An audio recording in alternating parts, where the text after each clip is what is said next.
мынау Густоның өзінің екі теңіздің бірі ащы бірі тәтті деп Рахман сүресінде және Фурқан сүресінде де кездеседі бұл аят. Рахман сүресінде 19-20 аяттарда, одан кейінгі жаңағы Фурқан сүресінің 50 аяттарында кездеседі. Сол аяттың өзінде қарап отырсаңыз, Алла Тағала біз екі теңізді жараттық. Марajal bahraini yaltaqiyan деп келтіріледі.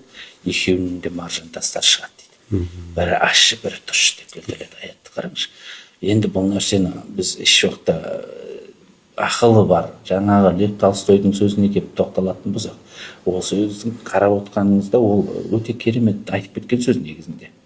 Мен ақылдымын дейтін болса, ақылыңмен сен ізденетін болсаң, ғылым жағымен барып ізденсең де түбінен нүктең сенің не болып тұр дейді, ислам болмақ деп тұр. Міне Густоның өзінде ақылдылығымен ізденіп, сол теңіздің Алла Тағала оған тура жолды нәсіп етемін деп сол теңізді жолықтырып, сол нәрсені көріп, ғылыммен зерттеп келіп, ол не істеді? Дінді қабылдады. Міне дінді біздің қазіргі таңда саналықпен қабылдау керек деген тұжырымдысына. Неге десеңіз, еліктеумен ұстанған дін ұзаққа бармайды. Біздің кейбір бауырларымыздың еліктеумен ұстанып жатады. Қазіргі жас буындарымыздың өздері де еліктеумен ұстанып жатады. Қыз балдарымыз болсын, ер азаматтарымыз болсын, байқап жатсақ, намазын оқиды, сақалын қояды.